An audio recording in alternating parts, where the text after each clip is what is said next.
Get your hands off my kitchen! Chef Vincent Calloway slammed the pan from Harrison's grip.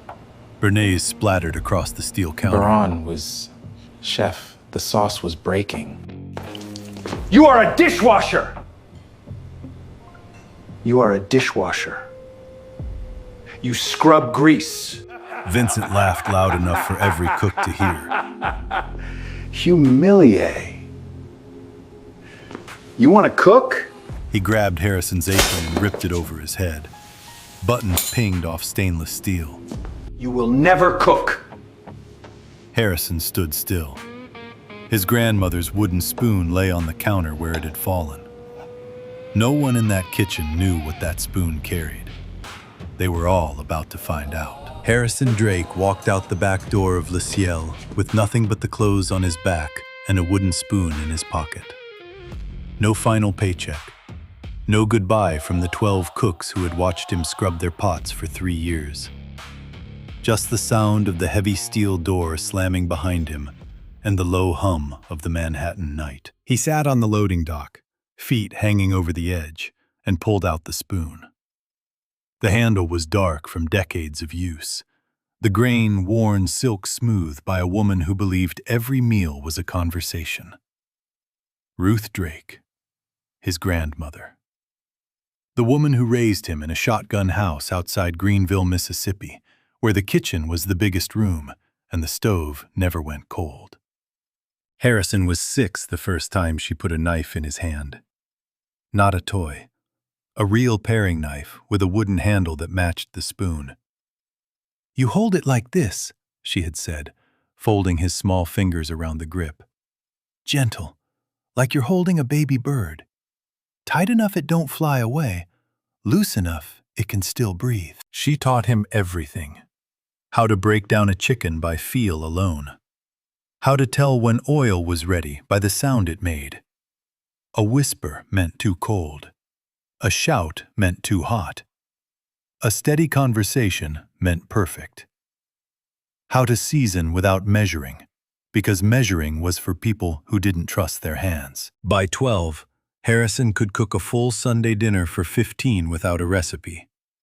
Smoked ribs, collard greens with ham hock, cornbread from cast iron, sweet potato pie with a crust so flaky it crumbled if you looked at it wrong. The neighbors would line up on the porch before noon, folding chairs and paper plates, waiting for the screen door to swing open. Ruth died when Harrison was 19. Pancreatic cancer. Fast and cruel. She was stirring gumbo on a Tuesday and gone by Friday.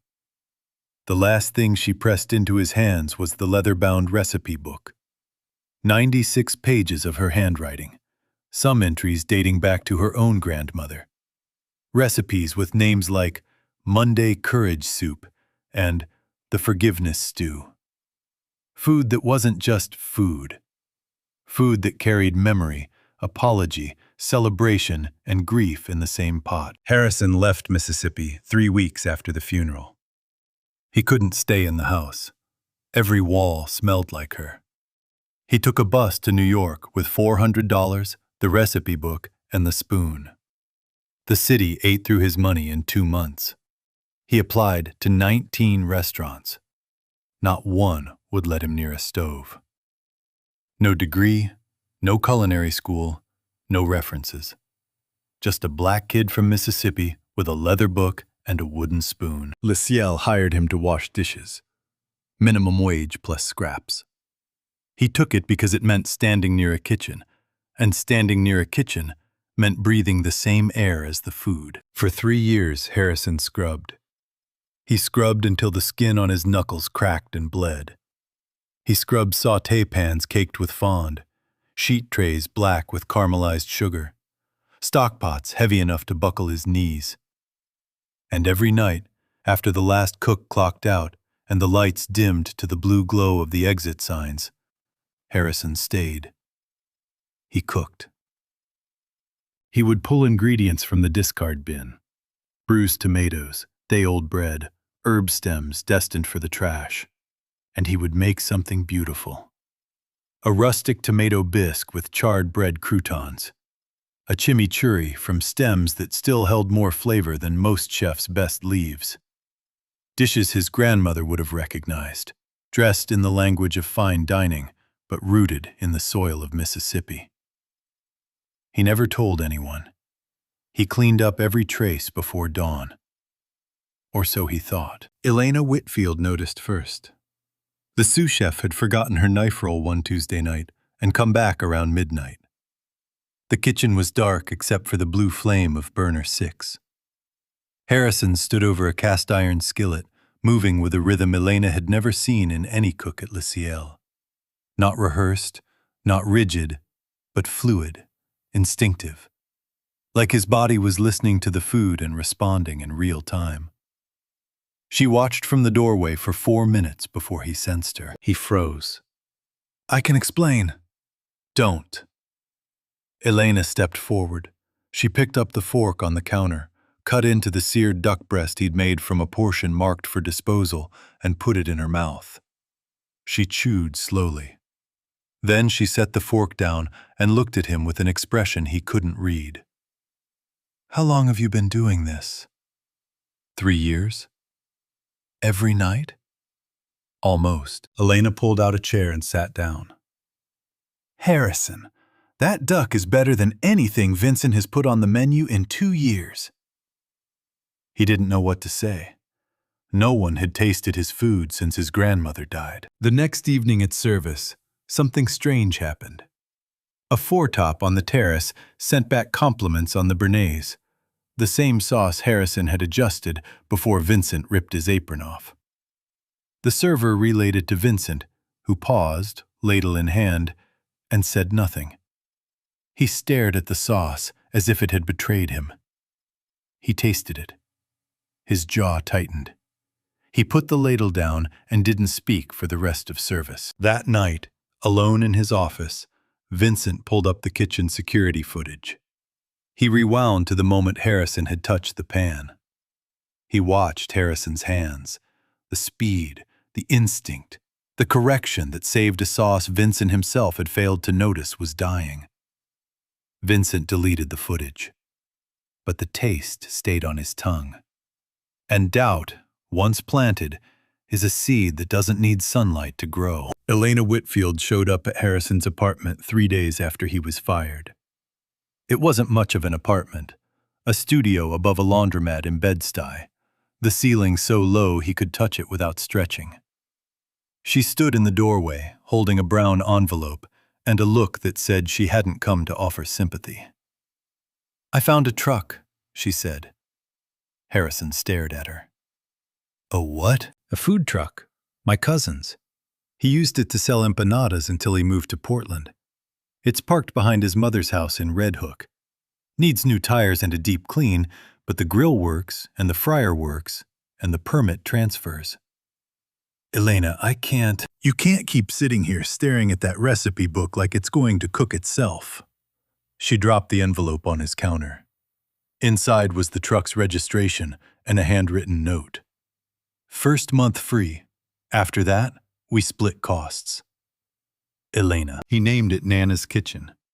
He painted the sign himself, white letters on a deep blue background, the same shade as his grandmother's favorite apron. He parked it on a corner in Fort Greene, between a bodega and a barber shop, and opened for lunch on a Monday in March. 3 people came. A construction worker on break who ordered the smoked brisket sandwich and ate it standing up without saying a word. A woman pushing a stroller who wanted something quick and cheap. And an elderly woman named Dorothy who sat on the fold-out stool, took 1 bite of the collard greens, and started crying. "Baby," she said, grabbing Harrison's wrist through the window. "This tastes like my mother's kitchen in Alabama. How did you do that?" Harrison didn't have an answer. He just handed her a napkin and refilled her plate. By the second week, the line stretched past the barber shop. Word moved the way it always moves in Brooklyn. Not through advertisements or social media campaigns, but through taste. 1 person told 2. 2 told 6. 6 told everyone at church. The barbershop owner started sending his clients across the sidewalk. The bodega owner taped a handwritten sign in his window. Best food on this block, right arrow, that direction. By the third week, Philip Townsend found the truck. Townsend was a food blogger with 400,000 followers and a reputation for discovering talent before the critics did. He had eaten at every Michelin-starred restaurant in the city and written reviews that could fill a dining room or empty one overnight. He ordered 3 items, ate them on the curb, then walked back to the window. "Who trained you?" he asked. "My grandmother." "Where did she study?" "Her kitchen." Townsend published the article the next morning. The headline read, "The best soul food in New York City comes from a truck in Fort Greene, and the chef has never seen the inside of a culinary school." It went viral by noon. 40,000 shares, 600 comments. News outlets picked it up by evening. Vincent Calloway read it at his desk in Le Ciel, alone, at 11 at night. He read it twice. Then he closed his laptop and poured himself a glass of wine that he did not drink. The dishwasher. The kid who smelled like drain water. The nobody he had thrown out like a grease rag. That kid was being called the best soul food chef in New York. And the article mentioned Le Ciel, not as Harrison's training ground, but as the place that had failed to recognize genius standing 3 feet from its stove. Vincent did not call Harrison. He did not congratulate him. Instead, he picked up the phone and called the city's Department of Health. The first inspection came on a Thursday. 2 officials in white shirts and clipboards. They checked the fryer temperature, the hand wash station, the refrigeration log. Everything passed. Harrison kept the truck cleaner than most restaurant kitchens in Manhattan. Vincent called again. This time, a parking enforcement officer appeared and cited the truck for being 18 inches too close to a fire hydrant. Fine, $350. Harrison paid it and moved the truck 6 feet. A week later, another complaint. Then another. Anonymous tips about food safety, noise violations, unlicensed vending. Each one investigated, each one unfounded. But each one cost Harrison time, money, and sleep. The inspections multiplied. The fines stacked. His permit renewal was flagged for additional review. Elena traced one of the anonymous complaints back to an email registered under Le Ciel's business account. She showed Harrison the printout. He looked at it for a long time, then folded it and put it in his pocket. "Aren't you angry?" she asked. Angry doesn't cook food. The breaking point came on a Saturday morning. Harrison arrived to find his truck's service window smashed. Glass glittered across the sidewalk like scattered teeth. No witnesses. No camera footage from the barber shop. The system had been unplugged overnight. The repair would cost $1,200 he didn't have. He sat on the curb, glass crunching under his boots, and opened the recipe book. The pages fell to an entry near the back, one he'd never tried. His grandmother's handwriting, faded blue ink. The forgiveness stew, for when the family breaks apart and needs something warm to bring them back. Before he could read the ingredients, Dorothy appeared with a foil-wrapped plate of biscuits. Then the construction worker with a toolbox. Then the bodega owner with a broom and dustpan. Then the barbershop owner with a roll of plastic sheeting and duct tape. Then a woman Harrison had never met, carrying a jar of homemade stock and a card signed by 36 neighbors. The card read, "This corner needs you. Don't let anyone take that away." By noon, the window was patched. By evening, 22 people had contributed to an online fundraiser Elena set up. By midnight, the fund had crossed $8,000. Enough for a new window, new tires, and a fresh coat of paint. Harrison stood in the truck that night, alone, the plastic sheeting rattling in the wind. He pressed his palm flat against the recipe book and made himself a promise. Not a promise of revenge, Not a promise to destroy Vincent Calloway. A quieter promise, the kind his grandmother would have recognized. He would let the food speak, and when it spoke, it would say everything he never could. The next morning, a woman in a gray coat ordered the brisket plate. She ate every bite, asked no questions, and left no name. Harrison didn't think much of it. He should have. That woman had given stars to restaurants across 4 continents, and she had never once trembled while eating. Until now. The fundraiser gave Harrison enough to fix the truck, but Elena had a bigger idea. 3 blocks from the food truck, on the corner of Myrtle and Carlton, an old Italian bakery had been sitting empty for 14 months. The owner had died, the family had moved to Connecticut, and the landlord was looking for anyone willing to sign a short lease on a space that still smelled like flour and regret. Elena negotiated. 6 months, below market rate, with an option to extend.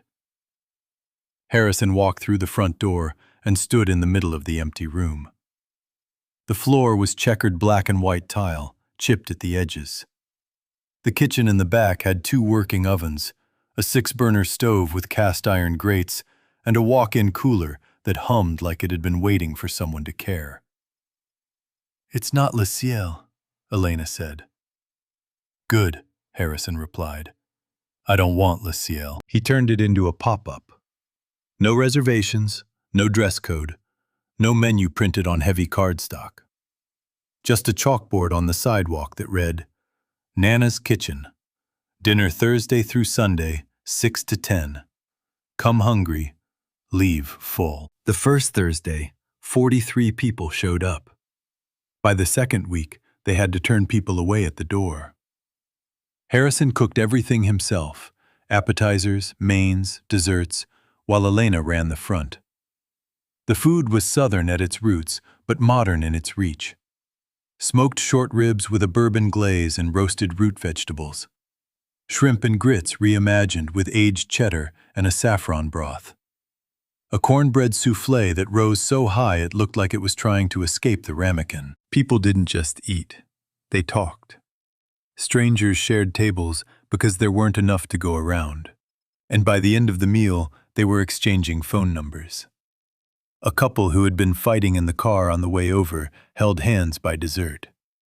A man who hadn't spoken to his brother in 4 years called him from the sidewalk outside and said, "I just ate something that made me miss you." Harrison heard these stories secondhand, through Elena, through the servers they eventually hired, through the handwritten notes people left on the tables. He never asked for them. But they mattered. They mattered because they proved what Ruth Drake had always told him. Food isn't fuel. Food is a bridge.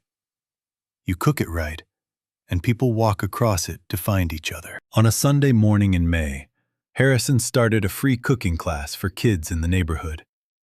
He cleared the dining room, set up folding tables, and laid out cutting boards, mixing bowls, and ingredients bought from the bodega down the street. 8 children signed up the first week, 12 the next.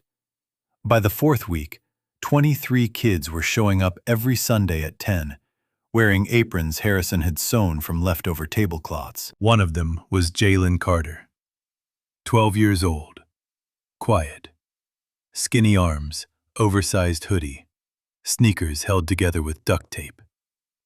He lived with his aunt in the Whitman houses after his mother went to prison and his father disappeared into a bottle. Jalen didn't smile much.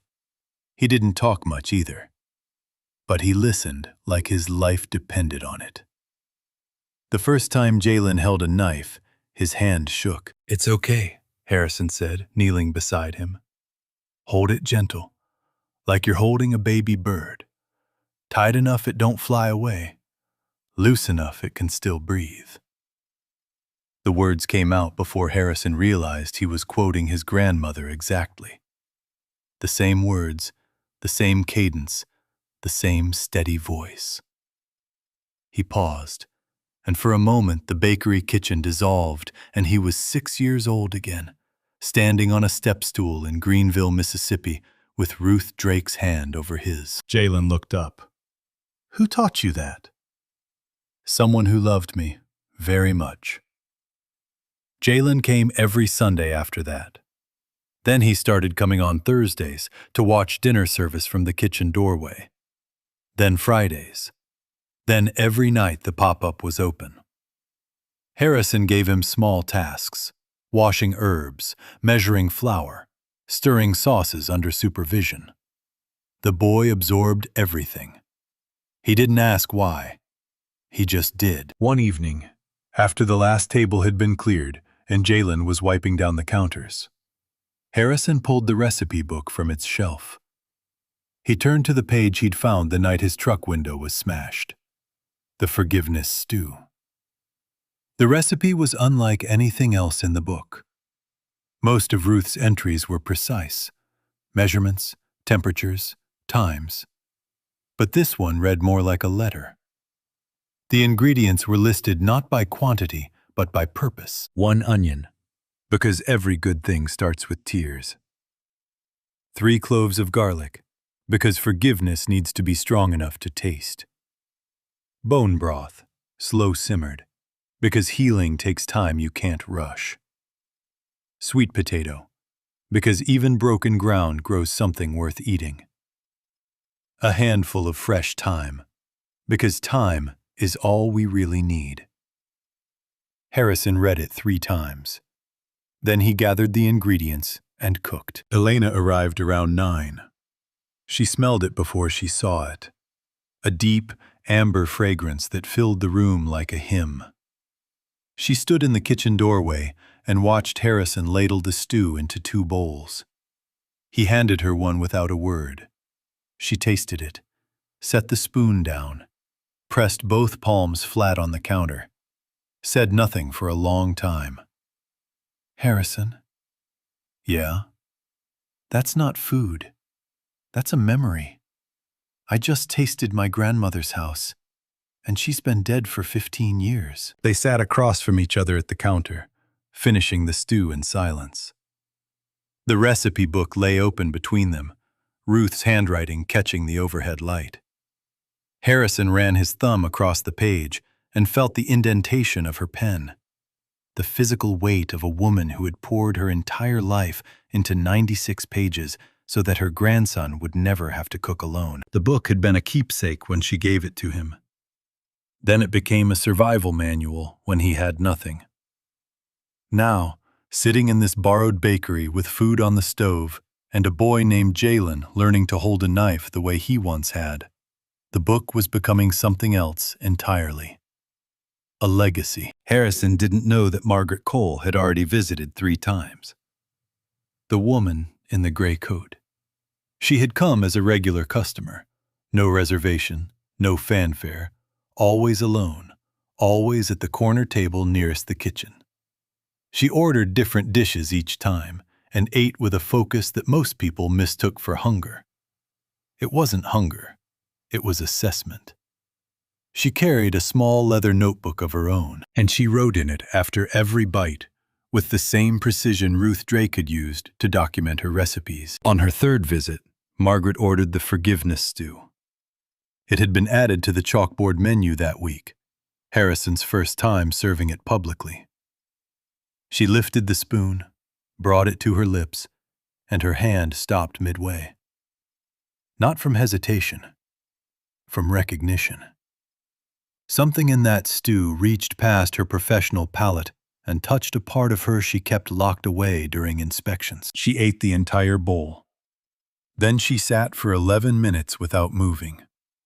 When she finally stood, she walked to the counter where Harrison was plating desserts, took his hand in both of hers, and said 5 words. "Your grandmother would be proud." Harrison watched her leave. He didn't know her name. He didn't know she had awarded and revoked more Michelin stars than any active inspector in North America. He didn't know that her notebook now contained 4 pages about his food, more than she had written about any single restaurant in the past 3 years. All he knew was that a stranger had held his hand and spoken about his grandmother as if she could feel her in the food. And for the first time since Ruth died, Harrison believed that maybe she could. Vincent Calloway announced the NYC Culinary Championship on a Tuesday morning in September.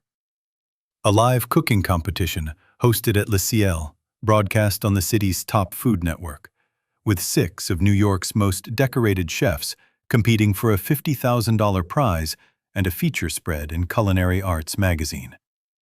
Vincent would serve as both host and final competitor, the reigning champion defending his kitchen, his reputation, and his Michelin star. The announcement made every food blog in the city within hours. The lineup was a who's who of professional cooking. Executive chefs from 4-star restaurants, James Beard nominees, graduates of Le Cordon Bleu and the Culinary Institute of America. Every name carried credentials heavy enough to fill a resume. Elena saw the announcement and drove straight to the pop-up. "You should enter," she said. Harrison was elbow-deep in a pot of gumbo. "Why?" "Because you're better than all of them, and you know it." "I don't have a degree. I don't have a restaurant. I have a bakery with a short lease and a food truck with new tires." "You have your grandmother's book. That's worth more than any diploma hanging on their walls." Harrison stirred the gumbo. He didn't answer for a long time. Then he dried his hands, opened the recipe book, and turned to the first page. Ruth's handwriting, faded but certain. "Cook with love. Always." He registered the next morning. When Vincent saw Harrison's name on the contestant list, he laughed. Not a private laugh, a public one, captured on camera during a pre-event press conference. A reporter had asked about the competition's diversity of talent. "Diverse?" Vincent leaned into the microphone, grinning. "We've got a dishwasher who thinks he's a chef. That's diverse, right?" The room laughed. Vincent kept going. "Harrison Drake washed my pots for 3 years. Never once saw him do anything useful with a stove. But hey, everyone deserves a chance to embarrass themselves on television." The clip aired on 3 networks. It trended for 2 days. The comments split down the middle, half mocking Harrison, half rooting for him. #dishwasherchef became a hashtag before the competition even started. The day arrived. A Saturday in late October. Le Ciel's main dining room had been converted into an arena.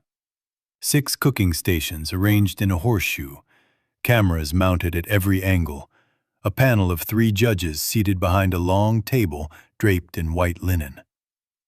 The audience held 200 people. Every seat was taken. Harrison walked in through the service entrance, the same door he'd been thrown out of 7 months earlier. He wore a clean white chef's coat Elena had bought for him. No logo, no embroidery. Just white cotton and 2 pockets. In the left pocket, the wooden spoon. In the right, a folded page from the recipe book. Vincent spotted him from across the room and smirked. "Welcome back to my kitchen, dishwasher. Try not to break anything." Harrison said nothing. He unpacked his knives and set them on the magnetic strip. His hands were steady. Round 1. Appetizer. 30 minutes. The other chefs reached for imported ingredients. Truffle oil, saffron threads, uni from Hokkaido. Harrison reached for a sweet potato. He roasted it over an open flame until the skin blackened and cracked, scooped the flesh into a bowl, whipped it with brown butter and a whisper of cayenne, piped it onto a crostini, and finished it with a microgreen salad dressed in lemon and honey. The judges tasted each plate in silence. When they reached Harrison's, the first judge, a retired executive chef from Chicago, closed her eyes while chewing. The second judge set his fork down and wrote 3 words on his notepad. The third judge looked at Harrison and asked, "Where did you learn to balance heat like that?" "My grandmother's kitchen, Greenville, Mississippi." Round 2, main course, 45 minutes. This was where Vincent made his move. Harrison's station had been pre-stocked with premium proteins, lamb rack, duck breast, Wagyu strip. But when Harrison opened his cooler, the lamb had been swapped for a tough, gristly shoulder cut. The duck was a day past its prime. The Wagyu was gone entirely, replaced with a chuck steak that a grocery store would have marked down for quick sale. Harrison looked at the ingredients. He looked at Vincent, 3 stations away, focused on his own lamb rack with exaggerated concentration. He understood. He didn't complain. He didn't raise his hand. He didn't signal the judges. He picked up the chuck steak and held it to the light, turning it slowly, reading its grain the way his grandmother had taught him to read every piece of meat, not by its label, but by its truth. Every cut has a story, Ruth used to say. Expensive meat tells you it's good. Cheap meat makes you prove you're good enough. Harrison broke the chuck down into medallions.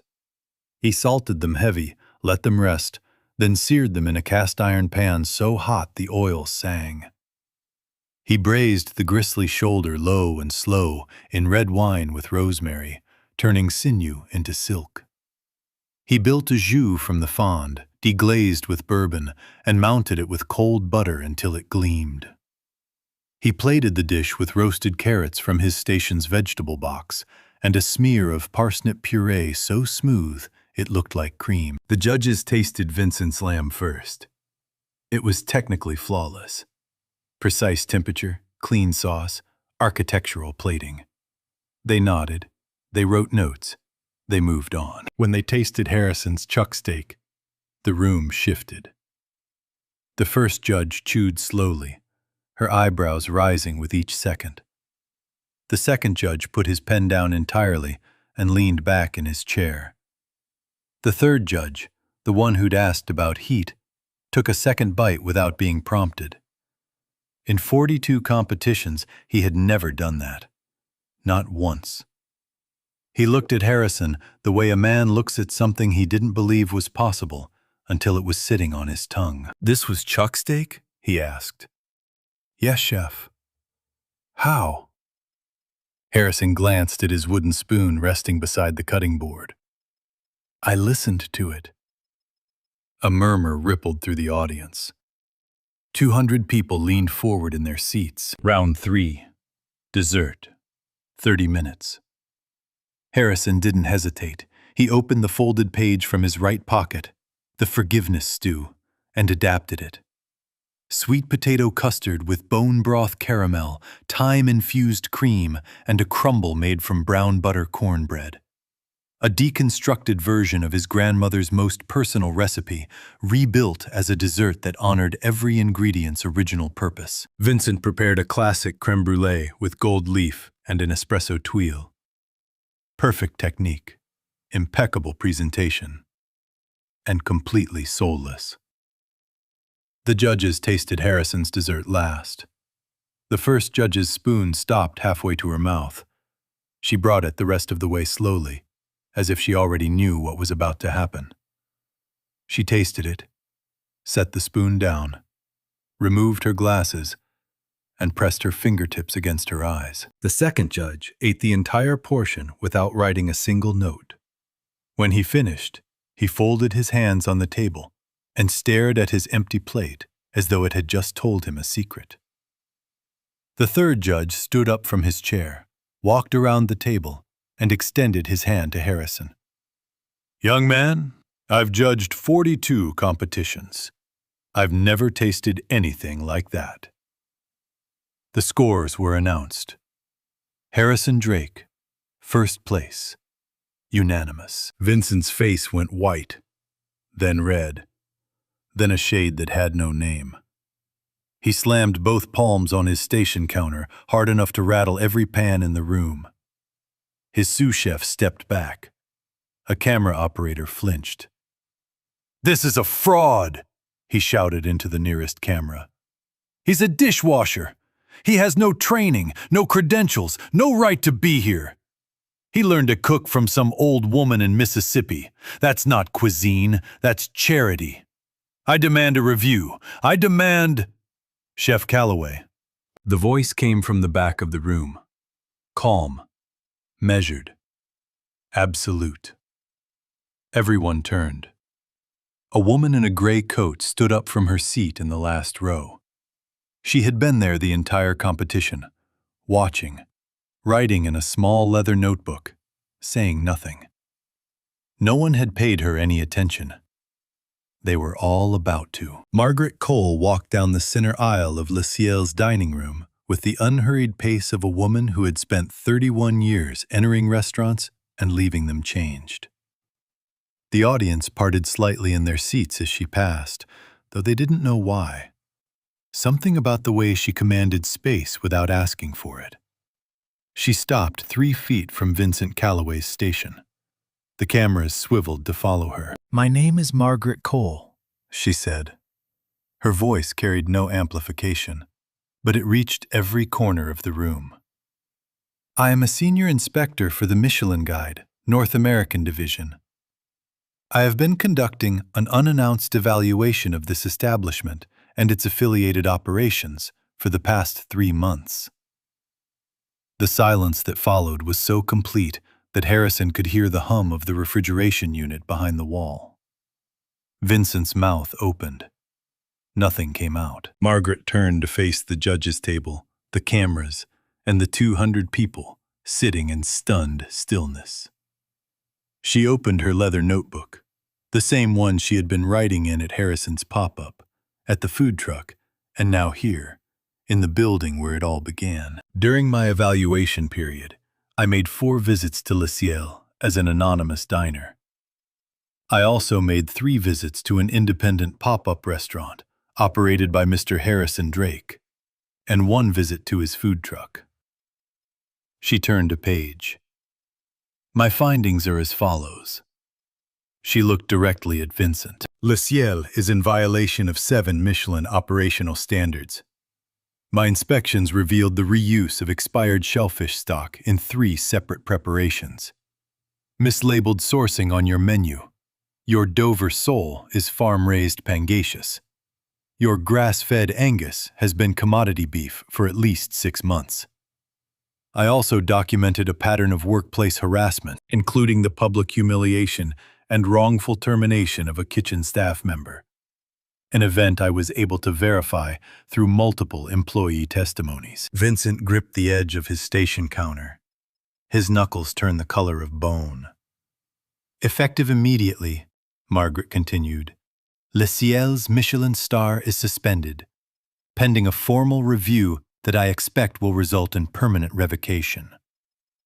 A gasp moved through the audience like a wave. Phones rose.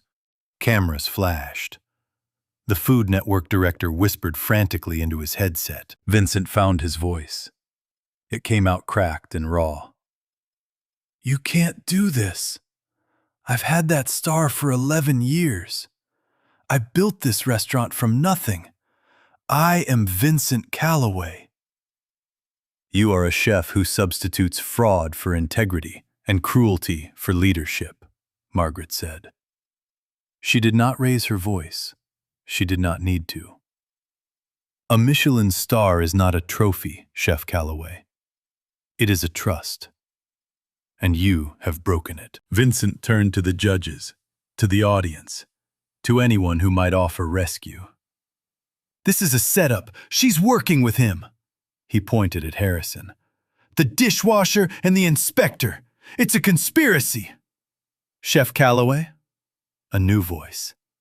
Elena Whitfield stepped out from behind the service bar where she had been watching in silence. Behind her stood 2 line cooks, James Bennett and Tyler Reed, both of whom had worked at Le Ciel for over 4 years. "I traced the anonymous health complaints filed against Harrison's food truck," Elena said. "They came from an email registered to Le Ciel's business account. Your business account, Vincent." James Bennett spoke next.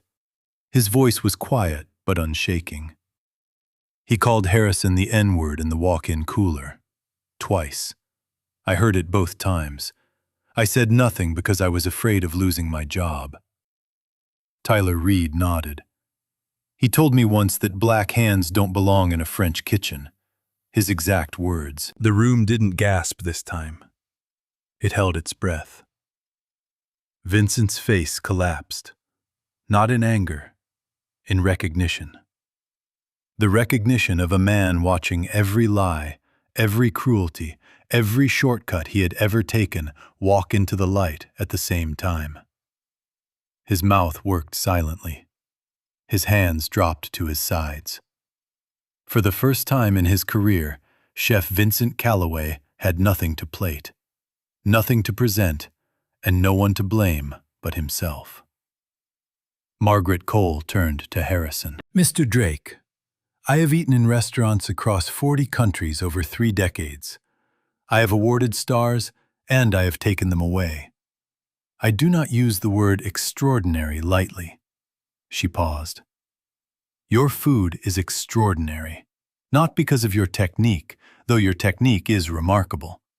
Because your food carries something I cannot teach, cannot train, and cannot manufacture. It carries the soul. It carries history. It carries the hands of everyone who ever loved you. She reached into her coat and produced an envelope. This is a formal invitation from the Michelin Guide to participate in our Emerging Chef Recognition Program. It includes funding support for a permanent restaurant, mentorship from our network of starred chefs, and a formal evaluation for your first Michelin star within 12 months. Harrison took the envelope. His fingers trembled, not from nerves, but from the weight of what he was holding. Not money, not fame. Permission. Permission to be what he had always been. The host handed him a microphone. Harrison looked at it, then at the room full of cameras and phones and faces, some stunned, some moved, some crying. He thought about what to say. He thought about all the things he could say, about the apron ripped from his neck, the glass in the sidewalk, the anonymous complaints, the switched ingredients. He could have buried Vincent Calloway right there, on live television, with the truth. Instead, he said this: I didn't come here to destroy anyone. I came here because my grandmother told me that food is how we forgive. She said the best meals aren't the ones that cost the most or take the longest. The best meals are the ones that bring people back to the table. People who left, people who were pushed away, people who forgot they were welcome. That's what I cook. That's all I know how to cook. And if that's enough, then I'm grateful. If it's not, I'll keep cooking until it is. He set the microphone down. The room stood. Every person, every judge, every camera operator and server and stranger who had walked in expecting entertainment and received something they would carry home in their chest like a second heartbeat. Even Vincent Calloway, still standing at his station with nothing left, lowered his head. Not because anyone made him, because for the first time, he understood that the man he had called a dishwasher had just done something he never could.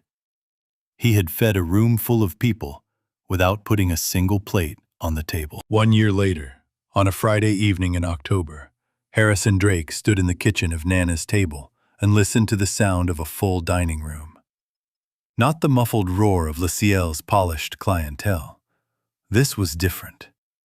This was laughter that bounced off exposed brick walls, forks scraping against plates that didn't match, children's voices threading through the conversation like instruments in a jazz band that nobody was conducting, but everybody could hear. The restaurant occupied the ground floor of a restored brownstone on DeKalb Avenue in Fort Greene, 4 blocks from where the food truck had parked, 6 blocks from the bakery pop-up, and a lifetime away from the dish pit at Le Ciel. Elena had found the space. Margaret Cole's funding program had secured the lease. Harrison had designed every inch of the interior himself. There were no white tablecloths, no gold leaf on the dessert plates, no sommelier circling with a leather-bound wine list. Instead, there were communal oak tables that Harrison had sanded by hand, mismatched chairs collected from estate sales across Brooklyn, and a chalkboard menu that changed every week based on what was fresh, what was in season, and what Ruth Drake's recipe book told him needed to be cooked next. The kitchen was open. Not open concept for aesthetic purposes. Open because Harrison believed that cooking should never happen behind a wall. He wanted his guests to see the fire, smell the smoke, hear the sizzle of butter hitting cast iron. He wanted them to know that their food was being made by human hands, not assembled by a machine wearing a chef's coat. Jalen Carter stood at Station 2, closest to the pass. 13 now, taller by 3 inches, wearing a chef's coat with his name embroidered on the chest, a birthday gift from Harrison. He worked the appetizer line with a focus that would have impressed cooks twice his age. His knife work was clean. His timing was precise. His hands no longer shook. Harrison watched him plate a sweet potato crostini, the same dish that had stunned the judges at the championship, and felt something settle in his chest that he hadn't felt in years. Not pride, exactly. Something deeper. The feeling of watching a thing you love continue in someone else's hands. Nana's table was more than a restaurant. 3 mornings a week, before service prep began, Harrison ran the Nana's Kitchen Youth Culinary Program. 12 students, ages 11 to 17, all from the neighborhood, all selected on a single criterion. Not talent, not grades, not behavior reports. Just hunger. Not the kind that food fixes, the kind that drives a person to learn something so thoroughly that it becomes part of who they are. He taught them the way Ruth had taught him. No textbooks, no written exams, just hands in flour, noses over steam, ears tuned to the sound of oil finding its voice. He taught them that a sharp knife is safer than a dull one, that salt isn't a flavor, it's an amplifier, that the difference between a good cook and a great one is the willingness to stand at the stove for 10 more minutes when every part of your body wants to walk away. 4 of his first 12 students had been accepted into culinary programs across the city. 1 had received a full scholarship to the Culinary Institute of America, the same school whose graduates had competed against Harrison and lost. The recipe book sat in a glass case mounted on the wall beside the kitchen pass. Ruth Drake's 96 pages of handwritten wisdom, preserved under museum-grade glass, lit by a single warm light that made the faded blue ink glow. Guests stopped to read it on their way to the restroom. Some took photos. Some stood there for minutes, reading the ingredient lists that were really love letters, the cooking instructions that were really life instructions. But the recipes themselves were not locked away. Harrison had scanned every page and uploaded them to a free website, nanaskitchenrecipes.com, where anyone, anywhere, could download Ruth Drake's life's work and cook from it. The site had been live for 6 months. It had been visited 400,000 times. People from 31 countries had made the forgiveness stew and posted photos of it online, each one different, each one carrying a piece of a woman they had never met but somehow recognized. On a Thursday evening in November, Margaret Cole walked through the front door of Nana's table. This time, she did not come alone.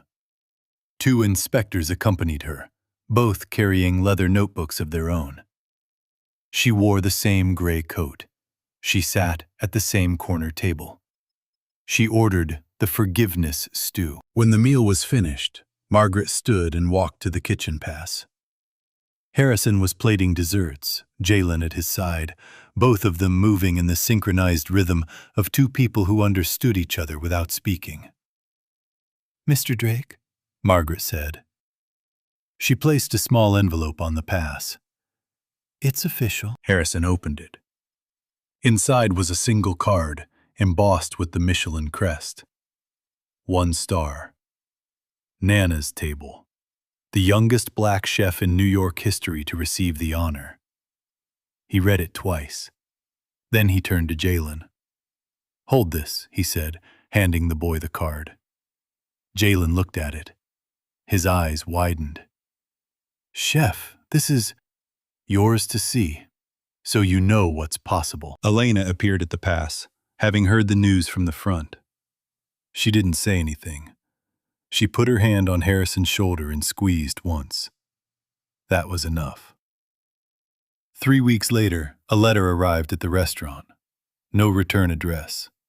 Harrison opened it at his desk after service, alone. The handwriting was stiff, formal, the kind that comes from a hand unaccustomed to apology. "Harrison, I won't ask for your forgiveness because I don't deserve it. I treated you like you were less than nothing, and you responded by becoming more than I ever was. I closed Le Ciel last month. I'm not writing to tell you that. I'm writing because I need you to know that I hear your grandmother in your food. I don't know how that's possible, but I do. Vincent Calloway." Harrison read the letter.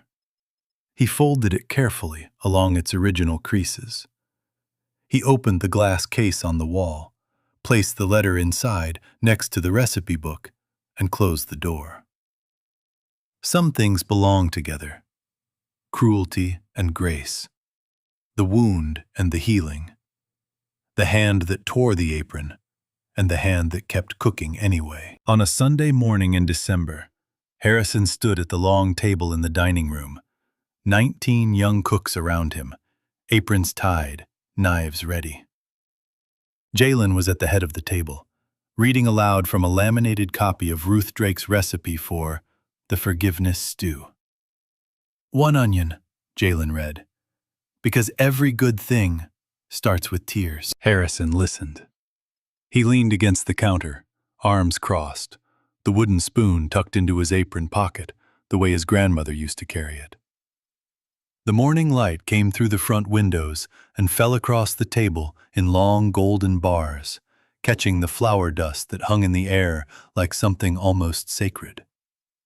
He didn't speak. He didn't need to. The food was speaking. It had always been speaking, and now, finally, the whole world could hear it. If this story moved you, leave a comment. Tell us about someone in your life who never got the credit they deserved. Share this with someone who needs to hear it today. And if you haven't already, subscribe, because every week we bring you stories of people who were told they'd never make it and proved everyone wrong. So, the man who got his apron ripped off his neck and was told he'll never cook just became the youngest black chef in New York history to earn a Michelin star. And Vincent, he closed Le Ciel and wrote Harrison a letter saying he could hear his grandmother in the food. But here's what really got me. Harrison didn't win because he destroys Vincent. He won because he never stopped being who his grandmother raised him to be. 96 page that the old Russ Drake left him, received coldness, Monday courage soup, and the forgiveness still.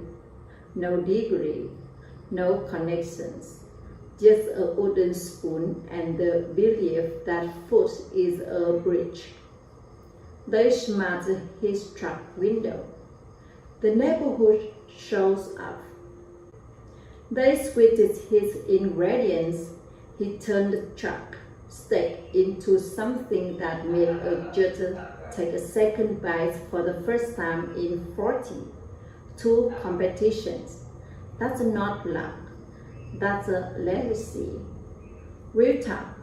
How many Harrisons are out there right now, washing somebody's dishes, knowing they belong at the stove?